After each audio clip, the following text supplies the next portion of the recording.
السلام عليكم شاليال magacyada Fatima Al-Fihri Mary Anderson magaca noocaas ka markaan maqashaan wax ay idin xasuusinayaan ama ku garan kartaan ma jiraan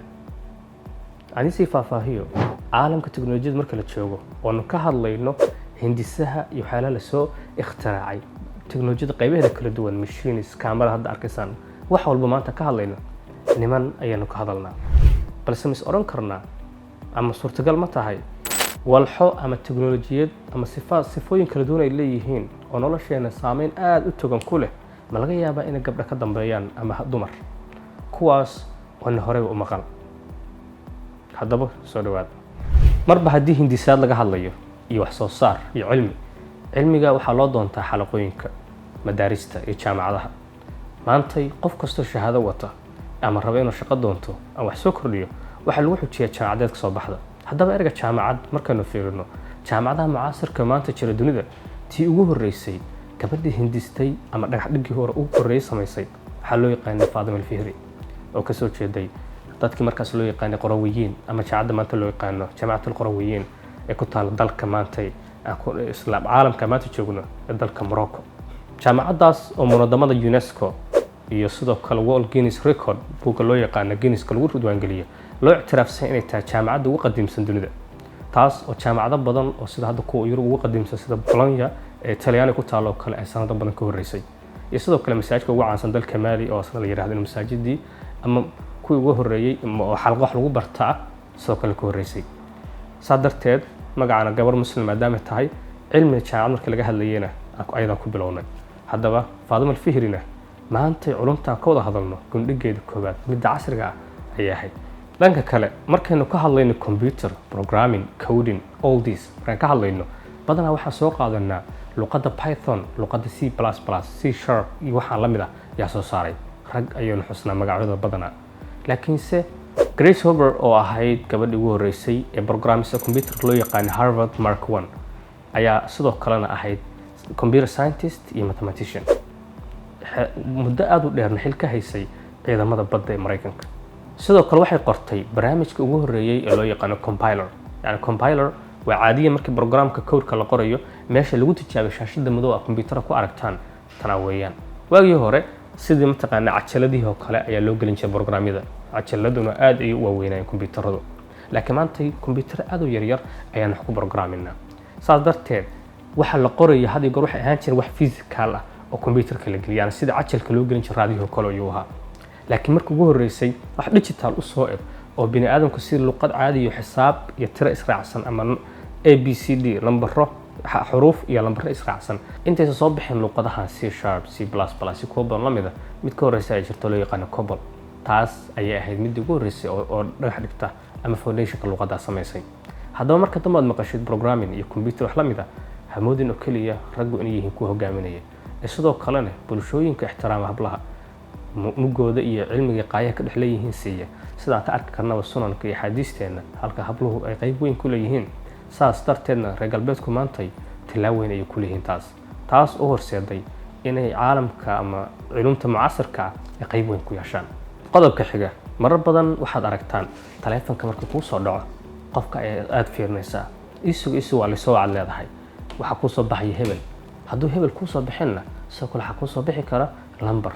ama hadduu qofkaas qarsadayna waxa ku soo baxaya hidden caller ID yani caller ID oo qarsoon haddaba fariinta soo dhacday taleefanka inuu taleefanku iska soo qaylin kara asagoo shaashada wax ku soo qormi dhan qayla ka soo yeeri kartay laakiin markaan shaashada fiirino in lambar ama magac ku soo baxo yani qofka ku soo wacaya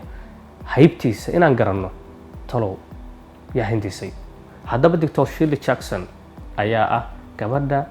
gundhigtay aqoonta ka dambaysa caller ID wax loo yaqaan Dr. Shirley Jackson ma ahan oo kaliya inay hindistay aqoontan balse sidoo kale jaamacadda Massachusetts Institute of Technology ama loo yaqaan MIT waxay tahay gabadhii ugu horeysay abid ee ka qaadatay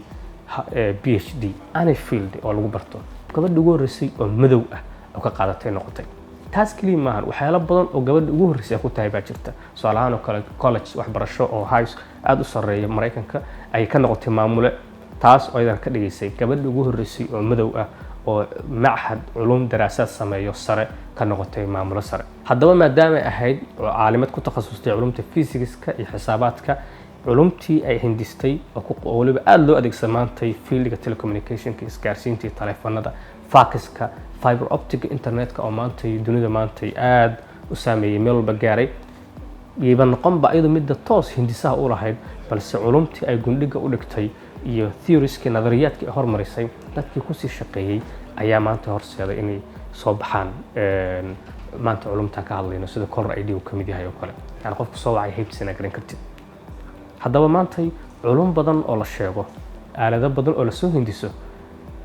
ma ahan dadka ugu horeeya oo sheeganaya magacooda ma ahan dadka soo saaray dad baa aragtida iska lahaa laakiin fulinteeda iyo samaynteeda mar kale ay soo ifbaxday haddaba gabadhan waxay ahayd tan gundhigtay culum badan oo noocaas oo kale ah Dr. Jackson ayaa heshay madasha ama abaalmarinta qaran ee science-ka ay ka heshay madaxweynaha markaa dalka Mareykanka ka talinayay sanadii 2016 ninka loo yaqaanay Obama sidoo kalena waxay ku guuleysatay konton PhD oo honorary ah yani doctor sharaf ka badan konton ay ku guuleysatay iyadoo markaa lagu qiimeeyay aqoonteedii dabcan gabar madow ah oo geyga Mareykanka joogta maanta culum noocaas kale hormud u noqoto macaahid sarana ka noqoto qof hogaamiye ka ah sidoo kale intaas oo doctor sharaf ay hesho waxa laga yaabaa markaan joogno anaga bariga joogno in ay wax weyn ugu fadhin laakiin bulshadaasi caalamka ku dhexnooshay marka loo fiiriyo waa dadaal iyo baratan aan dhabtaan sahlanayn taas oo cadeynayso sida isku soo muujisay xitaa macaahid sarsare oo markaa nuclear-ka dabagalkiisa iyo ilaalintiisa quseeya ayay ka noqotay madaxweyne iyadoo markaa hogaaminaysay saynisyahanyo aad u fara badan haddaba sawiranta markaa fiirisaan gabar madow intaas oo qof cadaan hogaaminaysa markaa aragtid waxay ku tusinaysaa aqoonta qofka meesha gaarsiin karto iyadoo bulshada ku dhex nooshahay ay ku yasi karaan aragti ahaan iyo midab ahaan iyo cirqi ahaan iyo diin ahaan ka soo horjeedaan haddana aqoontaada iyo karaamadaada markaa dhistid waa lagu karaameynaya waana soo muuqanaysaa taas Dr. Jackson ayaa tusaale nooga filan haddaba dhanka kale markaad gaari wadatid ama joog galbeedka oo barafyo aad uga da'o ama Soomaaliya iyo Afrika oo roobku mar qaar ka da'o gaariga ama xitaa bajaajta iyo nooc gaadiid nooc walba u yahay midaan muraayada yarta aad marayso oo roobka iyo busti ciidda la iskaga celiyo shildiga windshield wiperka loo yaqaano waxa laga yaabaa marka aad u fiirino in noola egta hindisa basiid ah gabadhan loo yaqaan Mary Anderson ayaa 1903 waxay imaatay magaalada New York طبعا iska garo magaalo yar bay ka imaatay oo markaas gawaari badan jirin markaas oo New York hadda magaalo weyn dunida ka ah baa xitaa gawaaridu ku yaraayeen waxa loo badnaa gawaarida faytoonka ee faraska hogaami waday oo faraska lagu waday oo kale markay aragtay dhowr gawaari oo kala duwan oo intuu qofku soo dago markuu barafku soo dao oo darawalku ma taqaanaa muraayadii oo gacantiisa kaga dajinayo ama su'aaladan adeegsanay oo barafkii iyo roobkii kaga tirtiray aragtay waxay soo hindistay oo aragtay ahaan ku soo dhacday in la heli karo baasha yarta oo lagu tirtiri karo muraayadaha oo waliba qofku markaas darawalku markaas asagoo aan ka soo dagin gaarigiisa cadeynaya hase yeeshee shirkadii gawaarida soo saarayay markaas waxay u arkayeen waxaan loo baahnayn bal xitaa qaarkood waxay ku doodeen in hindisaha noocan oo kala ah oo darawalada oo ku keenay iscaaj iyo in ma taqaanaa oo focuskooda iyo meesha diiradda saarayeen jidka ku socdeen ay ka leexan karaan taasna horseedi karta ay dhaxeen in shilal badan ay dhacaan balqiyaas yani maanta si loo adeegsado u jeedna laakiin maanta si dood waxay bal arag taa waxay ku tusaysaa bini aadamku badana waxa cusub markii loo keeno way ku adagtaa aqbalaadeeda bal ayagu mararka qaar suurtagalta in noloshooda saameyn aad weyn u keeni karto haddana siday u arkayaan markaas ku qiimeynayaan way darnaan kartaa nasiib wanaag bilowga hore Mary Anderson way ku guuleysatay inay patent ama baraa ikhtirac qaadato oo hindisi ay keentay loo diiwaangeliyo hase yeeshee waqtigaas la joogay shirkadii umaysan arkin in leedahay waxa loo yaqaan commercial value oo taasoo macnaheedu ah wax iib gala oo laga ganacsan karo inaysan ahayn yani taasna aan kugu daro markii hindisa la soo kordhiyo bani aadamku waxay is weydiiyaan waxaan waa soo hindisnimo xume ma lacag ka faa'iidi karnaa ma sii gadi karnaa haddaan la sii gadi karin oo wax laga faa'iideyn badana qashinka lagu daraa taasna waxay suurtagal u tahay kumanaan kun bal malaayiin ikhtiraacad oo dad kala duwan keeneen maanta in lagu ilaaway garaashada iyo mataqaana zabaalaadka afkaarta lagu gurdo ama qashin qobyada taas oo markaa loo arkay in saxbad tareen tusaale shirkadda Facebook caanka ah oo laga yaxtaa muuqaalka qayb ka mid ah ka daawanaysid marka 2004 la soo saaray ilaa 3-4 sano dambe waxa la isweydiinayay intaasoo injineeraan oo shaqeeya barnaamijku uu shaqeynaya malaayiin qof baa iska diiwaangeliyey website-kii iyo applicationadiisii adeegsayaasha kor ayay u kaceen laakiin waxaan si lacag ugu bedelnaa sanado ayay ku qaadatay inay ideyada ama fikradda inay xaysiis sii gadaan oo promotions wax la mida ay gadaan dib ay uga soo dhacday maanta boqolkiiba 90 plus ka badan lacagaha ugu badan ay ka sameeyaan Facebook waxay ka imaatay xaysiiska yani sanado badan ay qaadatay taasoo ka micnaa haddii inta in ka badan sii dhaafi lahayd waxay ku qasbanaan lahaayeen inay damiyaan oo maanta Facebook wax la mid ah maqal lahayn haddaba nasiib xumo Mary Anderson ayadoo nool weli ayaa gawaaridii maadaama standardka dunia isbedelay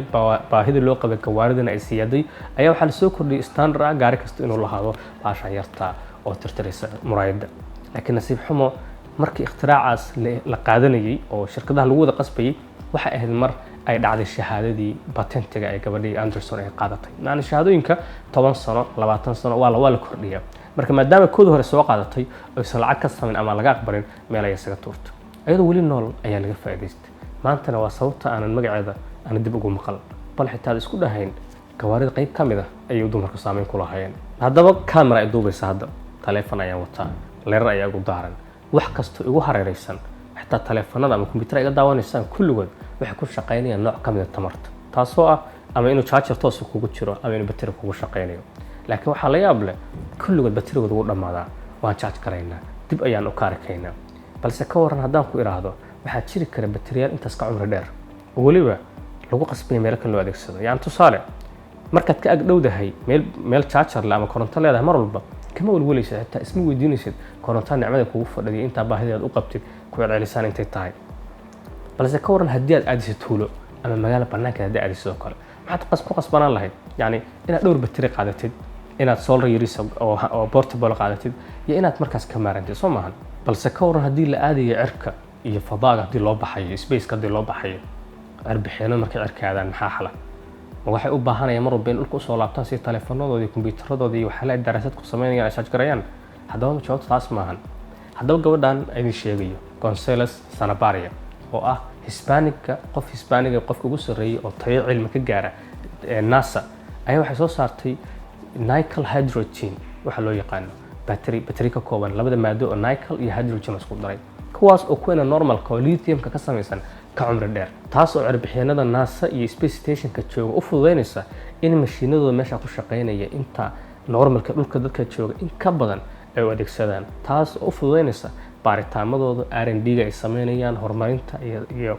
laabiska ku shaqeynayaan in waqti dheer ay ku qaataan haddaba jaalayaal اكتشافات gabdhuhu sameeyeen caalamka teknolojiyada iyo aaladahan adeegsano intaas kali kuma koobna haday noqoto mashiinka dharka dhaqa haday noqoto mashiinka weelasha iyo waxyaalo badan oo hadda halkan ku soo koobi karin xitaa bal muslimiinta iyo horay bay qayb badan ka yihiin marka dunida fiirinaysid had ku fiirin oo kaliya in uu yahay caalam rag hogaamiyaan oo kaliya balse saas oo kale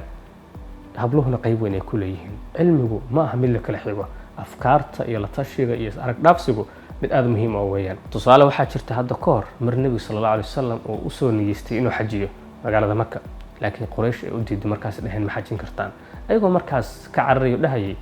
ninkii Maxamed ah oo sharci majnuun ku tilmaamayeen ayaan tu Madiina aaday ciyaal yar soo kaxaystay ayuu carab oo daawanaysa kacbada ku dawaafi doona mar rabna ay dhaheen in intaas ay carab ka sheekayso aniyahow laabo waatii la heshiiyay heshiis 10 sano la galay taas kadibna laakiin meesha caqabad ayaa imaatay caqabadu waxay ahayd asxaab aad u badan oo markaas soo islaamay oo xamaasad u qabay kacbadii iyo mashaa'irta islaamka inay sameeyaan mashaa'irta xajka xidhan ayaa dhoobnaa kuwaas oo markaa watay hajiga ugu soo talagalay inay qalaan geeloodii iyo waxooda la midka dhan nabigu wuxuu ka amray inay geelooda qalaan inay tintooda xirtaan dhammaan wixii loo baahay inay sameeyaan ayagu wali xajin laakiin cidna waa ka diiday ilaa uu nabigu marka dambe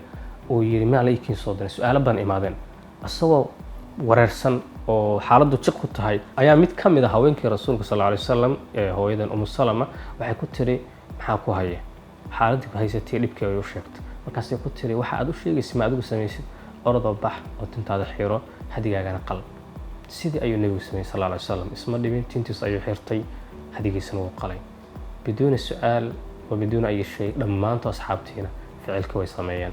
يعني بالفيري وما ينطق عن الهوى إن هو إلا وحي يوحى نبينا ليري يعني iska hadlay ma ahan waa loo waxyoodaa ninka yiri xitaa nabigi xitaa uu u baahan yahay talada haweenka marka jaalayaal haddii kula dhalatay gabar